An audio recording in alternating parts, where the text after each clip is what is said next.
Assalamualaikum warahmatullahi wabarakatuh. Perkenalkan, nama saya Muhammad Rifai, NIM 19003-177. Di sini kami dari kelompok 3 akan menyampaikan materi mengenai pengertian, proses, serta peran guru dalam administrasi peserta didik, serta mampu menggunakan instrumen administrasi peserta didik tersebut.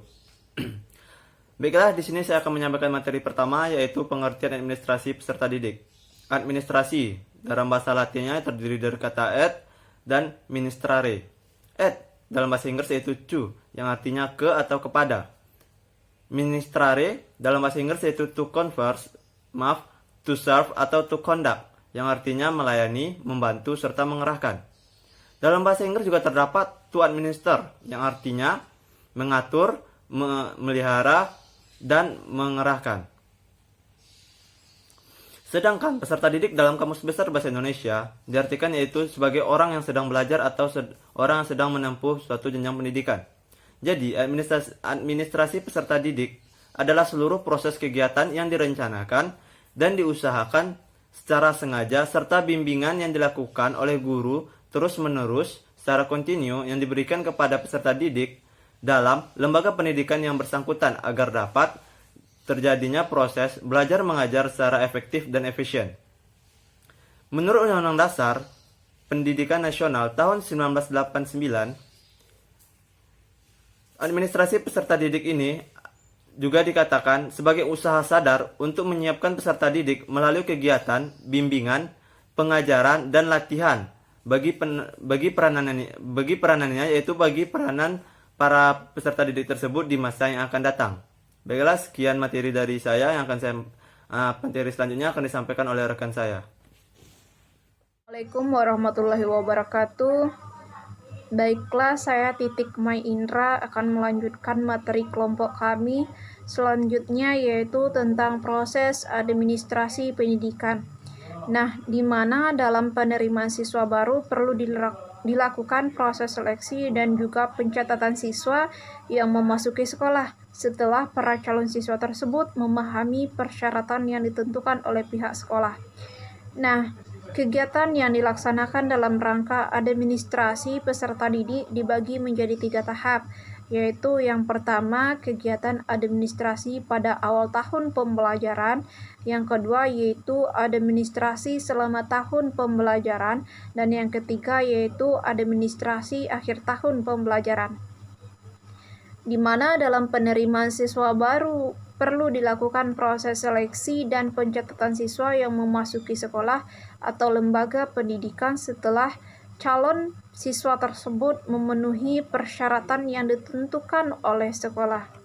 Nah, yang pertama yaitu kegiatan awal tahun pembelajaran, di mana menurut Afriansah tahun 2019 menyatakan bahwa kegiatan awal tahun pembelajaran yang dilakukan setiap sekolah adalah melaksanakan penerimaan murid baru.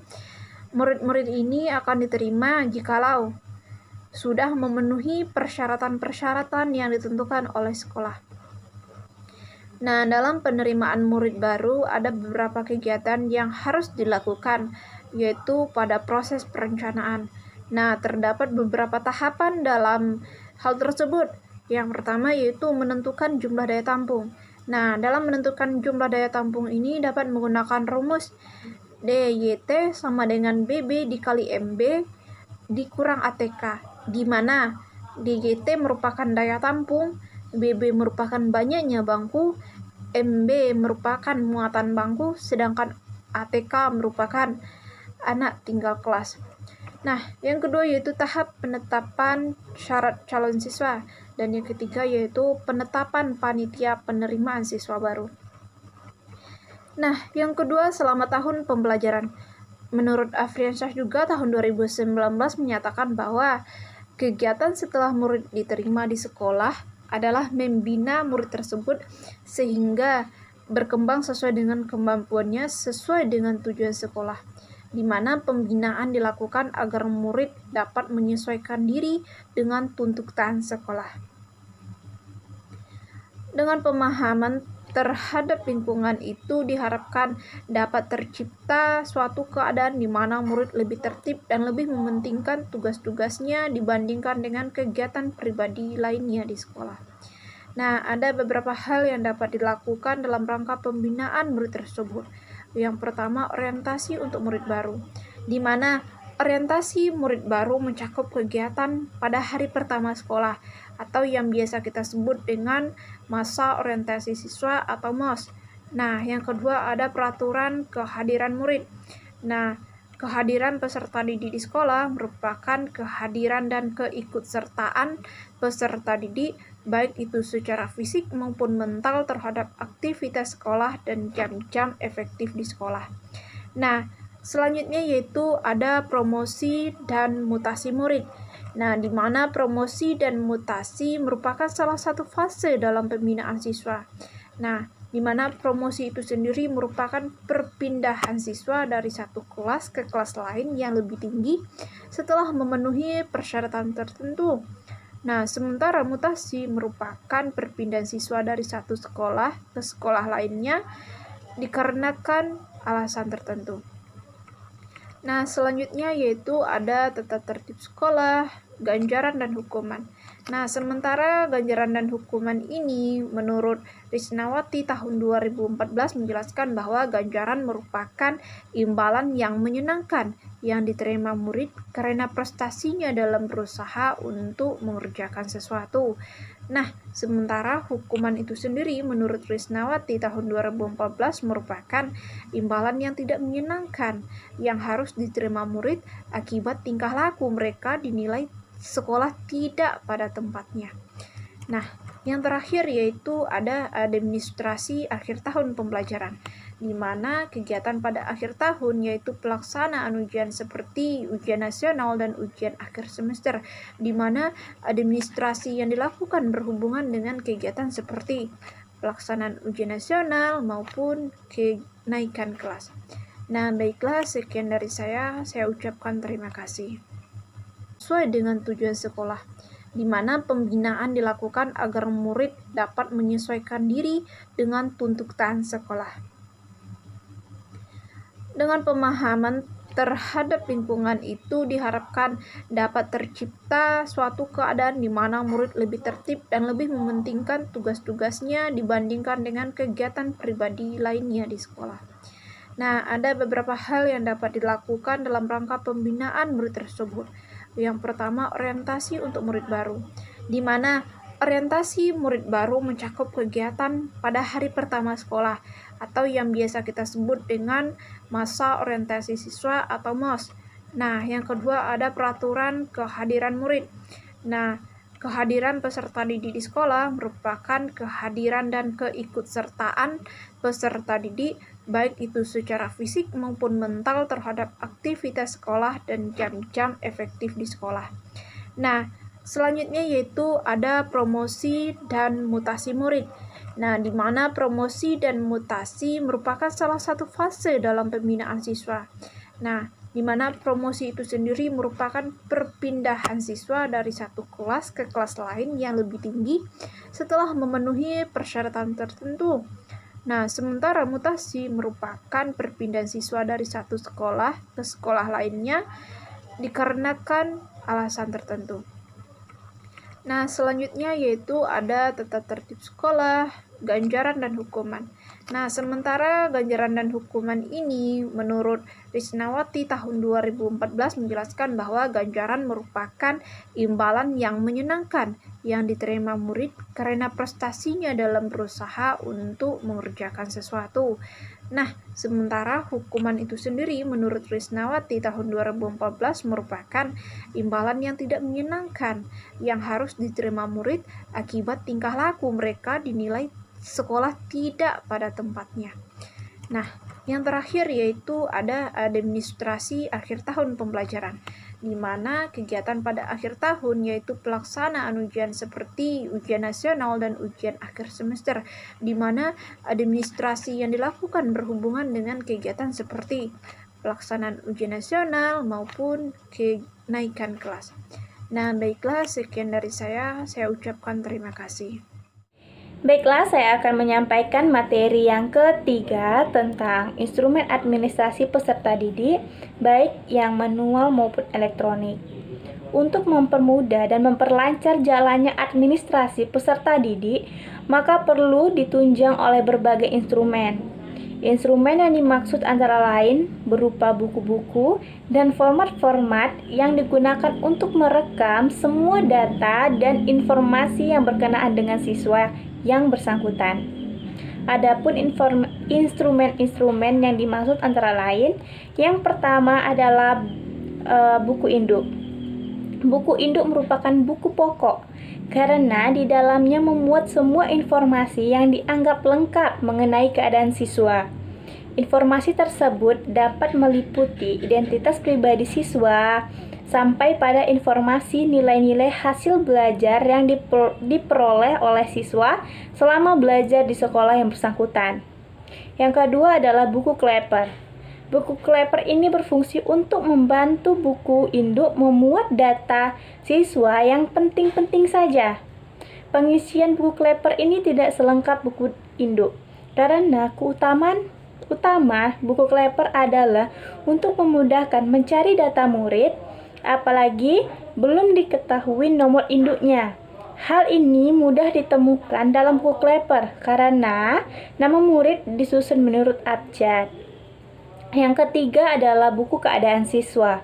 Buku ini menggambarkan keadaan jumlah keseluruhan siswa di sekolah. Biasanya, gambaran keadaan siswa di sekolah akan terus teridentifikasi setiap bulannya. Yang keempat adalah daftar hadir siswa. Daftar hadir siswa ini dibuat untuk mengendalikan keaktifan siswa mengikuti kegiatan di sekolah. Yang kelima adalah file penyimpanan berkas siswa. Berkas-berkas yang sifatnya terlepas-lepas perlu diarsipkan dengan baik oleh sekolah. Misalnya fotokopi STTB, akte kelahiran, surat pindah, dan sebagainya. Semua berkas itu sebaiknya dibundle menurut kelompok masing-masing, hingga berkas itu akan mudah ditemukan bila diperlukan. Selain itu, menurut Suranta, ia mengatakan bahwa catatan tentang data siswa di sekolah dibedakan atas dua jenis, yaitu yang pertama adalah catatan data siswa untuk sekolah, meliputi catatan induk, buku kleper, catatan tata tertib sekolah. Catatan tata tertib sekolah yaitu kumpulan semua peraturan yang bersifat umum dan khusus yang ada juga yang dari pemerintah dan ada juga yang dari produk sekolah itu sendiri. Yang kedua adalah catatan siswa masing-masing kelas, meliputi yang pertama buku kelas yang merupakan cuplikan dari buku induk. Yang kedua, buku presensi kelas. Yang ketiga, buku catatan BK. Yang keempat, buku catatan prestasi siswa meliputi buku daftar nilai dan buku lager. Yang kelima, buku raport, dan yang keenam adalah buku mutasi. Mungkin hanya itu yang bisa saya sampaikan. Terima kasih. Assalamualaikum warahmatullahi wabarakatuh. Perkenalkan, nama saya Rofifah Herlina Putri dengan NIM 19003156. Baiklah, saya akan membacakan materi keempat, yaitu peran guru dalam administrasi peserta didik. Peranan guru dalam administrasi peserta didik yaitu 1. Sebagai panitia penerimaan murid baru. 2. Berperan dalam memudahkan murid agar dapat beradaptasi cepat dengan lingkungan sekolah. 3. Mencatat setiap kehadiran murid secara kontinu dan teliti. 4. Menciptakan suasana yang menimbulkan motivasi siswa untuk berprestasi tinggi.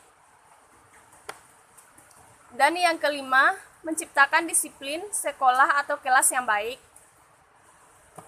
Menurut Afriansyah tahun 2019, adapun peranan guru dalam pengelolaan murid yaitu 1.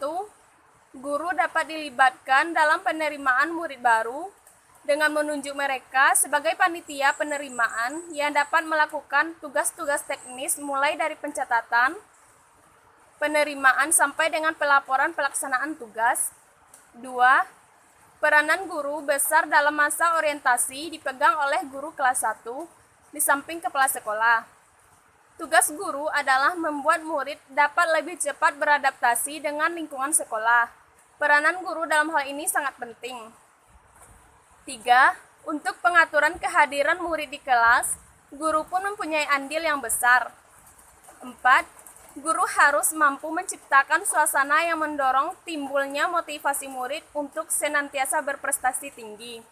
5. Guru juga harus berperan besar dalam menciptakan disiplin sekolah atau kelas yang baik, karena di sekolah merupakan masa pembentukan disiplin.